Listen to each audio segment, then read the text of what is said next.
Assalamualaikum warahmatullahi wabarakatuh. Bismillahirrahmanirrahim. Alhamdulillahi rabbil alamin. Wassalatu wassalamu ala rasulillahi sayyidina Muhammadin wa ala alihi wa sahbihi ajma'in. Amma ba'du.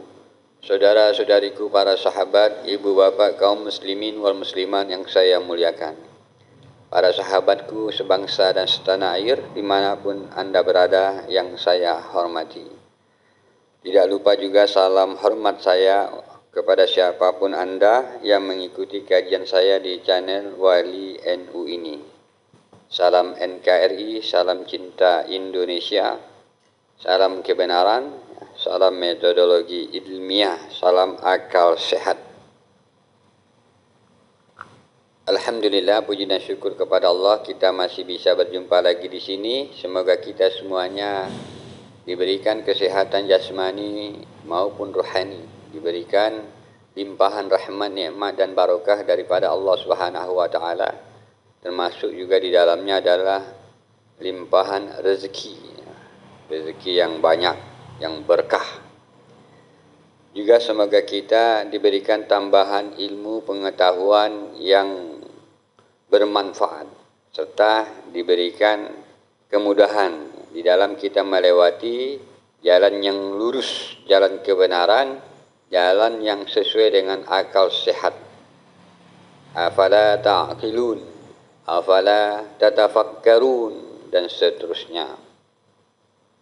Semoga kita pula termasuk di antara hamba-hamba Allah yang mendapatkan keridhaan daripada Allah Subhanahu wa taala, juga mendapatkan syafaat daripada baginda kita Nabi besar Muhammad sallallahu alaihi wasallam. Saudara-saudaraku yang berbahagia, pada kajian kali ini saya ingin menyampaikan tentang komen ataupun pernyataan yang disampaikan oleh Ustadz Idrus Romli, di mana beliau menyatakan bahwa siapapun orang yang tidak meyakini kesohihan daripada para habaib, yaitu kelompok klan Ba'alwi, maka orang itu Islamnya, orang yang tidak meyakini itu Islamnya abal-abal, ya. Itu kata Ustadz Idrus Romli di dalam videonya, ya. Mungkin tidak sama persis seperti apa yang saya katakan, tapi maksudnya lebih kurang seperti itulah. Artinya siapapun Anda yang tidak meyakini bahwa nasabnya Ba'alwi itu sahih, maka Islamnya Anda itu adalah Islam yang abal-abal. Nah, apakah benar pernyataan beliau ini secara agama, saudara-saudara? Kalau saya melihat sebenarnya beliau inilah yang sedang abal-abal, ya, kalau tidak salah, begitu. Cuman sebelum saya jelaskan, mungkin kita harus samakan dulu persepsi apa yang dimaksud dengan abal-abal. Dan tentunya apakah terjemahan ini yang dimaksud oleh Ustadz Idrus Romli. Kalau itu yang dimaksud, maka saya di awal-awal mengatakan sebenarnya beliaulah yang sedang abal-abal. Kalau mengacu daripada Kamus Besar Bahasa Indonesia, pengertian daripada kata abal-abal yaitu barang tiruan atau palsu yang kualitasnya jauh lebih rendah daripada barang yang asli. Singkatnya palsu, begitu, atau barang tiruan. Nah, berarti kalau kita kembalikan dengan kalimat ataupun pernyataan daripada Ustadz Idrus Romli tadi, Anda yang tidak meyakini nasabnya kalangan Ba'alwi itu sahih, maka Islam Anda itu palsu. Atau kalau mau diterjemahkan dengan seperti barang yang kualitasnya jauh lebih rendah daripada barang yang asli. Artinya bisa jadi beliau bermaksud begini juga, bahwa keislaman, kualitas daripada keislaman Anda jauh lebih rendah daripada keislaman orang yang meyakini kesohihan nasabnya kalangan Ba'alwi. Begitulah lebih kurangnya. Saudara-saudariku para sahabat yang berbahagia, saya ingin menjawab komen ataupun fatwa fatwa itu ya. Dari Ustadz Idrus Romli ini dengan mengutip apa yang disampaikan oleh Syekh Abdurrahman bin Majid Al-Qaraja Ar-Rifai Al-Husaini di dalam kitabnya Al-Kafi Al-Muntakhab fi Ilmin Nasab.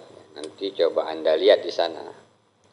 Di halaman Al-Muqaddimatul Ula fi Ilmin Nasabi wa Al-Fas An-Nasabina.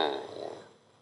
Ini tentang ulama-ulama nasab, An-Nasabah, An-Nasabun. Jadi bagaimana sebenarnya pendapat para alim ulama yang membidangi tentang nasab, ya, tentang ilmu nasab. Apakah memang seperti itu? Tetapi di sini saya ingin hanya mengutip satu atau beberapa kalimat saja untuk menjawab apa yang disampaikan oleh Ustadz Idrus Romli. Jadi apa kata kitab ini tentang orang-orang seperti itu? Wa qala al-ba'du annahu ma thabata bil yaqin. Jadi Syekh Abdurrahman mengatakan bahwa sebagian orang berkata bahwa ini sudah sahih gitu, sudah diisbat dengan keyakinan. Keyakinannya enggak tahu sumbernya dari mana ini. Apakah ada tiba-tiba datang gambar atau cahaya ya, gitu ya. Kemudian kamu adalah zuriat daripada Nabi Muhammad. Wah, hebat itu. Wa qala al-ba'du annahu ma thabata bil yaqin. Dan berkatalah sebagian orang bahwa nasab ini gitu ya, sudah diisbat dengan yakin. Atau kalau dalam bahasa kita terjemahan bebas, sudahlah yakini sajalah pokoknya. Pokoknya kita taklid buta. Ulama-ulama sebelumnya aja sudah begitu kok menulis dalam kitabnya, mereka menampilkan tokoh ini dari kalangan ini ada kok ya. Padahal ulama-ulama yang ada di abad ke-8 ataupun ke-9 ke atas itu. Sementara di abad ke-7, ke-6, kemudian ke-5 dan ke-4 itu tidak ada ya seorang ulama pun yang menyatakan sahih, hanya mereka saja. Wa qala al-ba'du annahu ma thabata bil yaqin, berkatalah sebagian orang ya, ini sudah diisbat kok nih dengan keyakinan. Cuma pertanyaannya ya, keyakinannya itu dasarnya apa begitu? Keyakinan yang bisa meyakinkan kita itu apa? Pertanyaannya kan itu. Tolong berikan bukti di mana di abad ke-9 ke bawah itu dan seterusnya 8, 7 dan sampai ke-4 itu ada fakta yang bisa Anda hadirkan. Wa qala al-ba'du annahu ma thabata bil yakin. Dan salah satu di antara orang yang seperti itu di zaman sekarang ini ya Ustadz Idrus Romli ini, saudara-saudara. Yakin saya ulama ini sudah mengatakan, padahal itu ulama di abad sekian. Kemudian beliau ini karena di dalam keadaan tertekan, kebingungan, kemudian membaca kitab dan akhirnya gagal paham di dalam membaca kitab. Seperti ketika membaca kitabnya Al-Janadi umpamanya, ini kan salah paham atau gagal paham tentang tokoh yang dimaksud ataupun marga yang dimaksud. Selain itu kitab ini pun sendiri masih diragukan oleh kaidah ilmiah ya, metodologi munasab. Apakah kitabnya Al-Janadi ini dapat dijadikan sebagai rujukan, mengingat di dalam kitab ini ada beberapa kesalahan-kesalahan ataupun sesuatu yang fatal di dalamnya. Ya, karena seperti dalam video saya sebelumnya menyebutkan bahwa Ustadz Idrus Romli ini kan cuma hanya pembaca kitab, bukan peneliti, dan mengabaikan kaidah-kaidah. Atau memang beliau ini tidak memahami apa yang dimaksud dengan penelitian, satu. Kemudian tidak memahami apa yang dimaksud dengan ilmu nasab dan kaidah-kaidahnya, dua. Nah, begitu. sehingga memaksa kaidah ini tidak perlu. Pokoknya ulama ini saja. Kaidah-kaidah seperti ini bukan dari Islam. Wah, kan maksudnya seperti itu sebenarnya. Kalau perlu barangkali kaidah ini dibuang saja, tidak perlu ada begitu kan. Wa hadza khilafus shawab, ini menyelisihi daripada apa yang dimaksud di dalam kaidah-kaidah itu sendiri. Ini bertentangan dengan apa yang sudah diamanahkan oleh syariah. Di antara amanah syariah itu sebagaimana yang saya sebutkan di dalam video sebelumnya, fal ansabu amanatun syar'iyyatun wa ilmiyatun wa mas'uliyatun. Ya, silakan nanti tonton video sebelumnya tentang Ustadz Idrus Ramli juga ya. Jadi jawaban beliau ini wa hadza khilafus shawab, jawaban yang menyelisihi, jawaban yang bertentangan dengan kaidah-kaidah yang sudah ditentukan oleh para alim ulama. Jadi beliau ini membuat kaidah sendiri. Mengapa bisa begitu? Dita'azzurihi, karena beliau ini tidak mampu melakukan penelitian, tidak mampu menemukan fakta-fakta, bukti-bukti untuk mensahihkan nasabnya kalangan ba'alwi. Dita'azzurihi, ya tidak punya kemampuan. Mengapa tidak bisa punya kemampuannya? Sehebat apapun ya tidak bisa menemukan data-data yang ada. Kalau data-data itu memang tidak ada pada hakikatnya. Dan kalangan muslimin mempertanyakan 550 tahun lamanya, atau lebih kurang berapa abad itu, tidak ditemukan data-data, riwayat, ataupun bukti sezaman, ataupun lain-lainnya yang sesuai dengan permintaan di dalam amanah syariah ini, yaitu berupa ilmu nasab dan kaidah-kaidahnya, tidak ditemukan.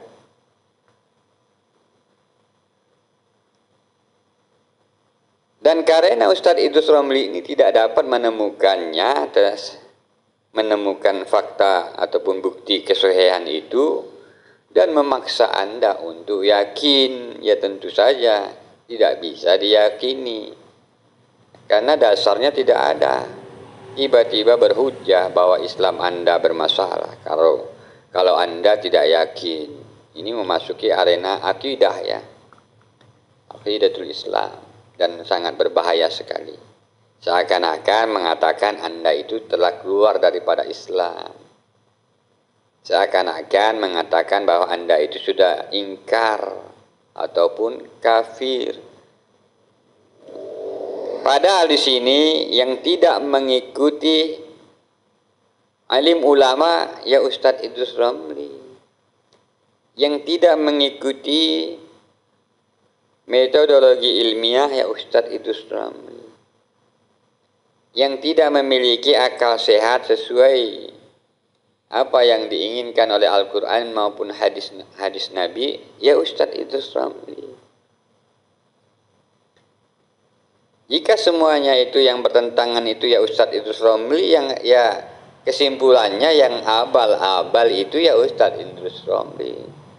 Makanya beliau selalu bertentangan dengan yang sudah mayoritas para alim ulama. Misalnya kalau di NU dia buat NUGL ya, NU yang asli, dan dia punya NU abal-abalnya yaitu NUGL garis lurus kata beliau, yang belum tentu mampu meluruskan umat ini. Jadi beliau ini banyak sekali keabal-abalannya kalau diterjemahkan kepalsuannya. Sudah ada NU yang asli, di mana didirikan oleh masyayikh kita, kemudian dia buat NU palsu barang tiruan. Kan beliau sebenarnya yang abal-abal, mulai dari Harokah Islam, umat Islam Indonesia, yang dikomandani oleh para kiai kita di Indonesia ini, yaitu NU. Kemudian dia buat barang palsu, abal-abal, yaitu NUGL. Kemudian para alim ulama kita di masa lalu ketika berbicara tentang nasab dan hendak melakukan penelitian tentang nasab, di mana nasab tersebut diragukan. Mengapa diragukan? Karena di nasab tersebut ada sesuatu yang bertentangan dengan ajaran Islam umpamanya. Contohnya apa? Hegemoni, apalagi takabur, apalagi merasa sok umpamanya, apalagi senangnya menghujat para kiai-kiai lokal. Sehingga itu meragukan kalangan umat Islam.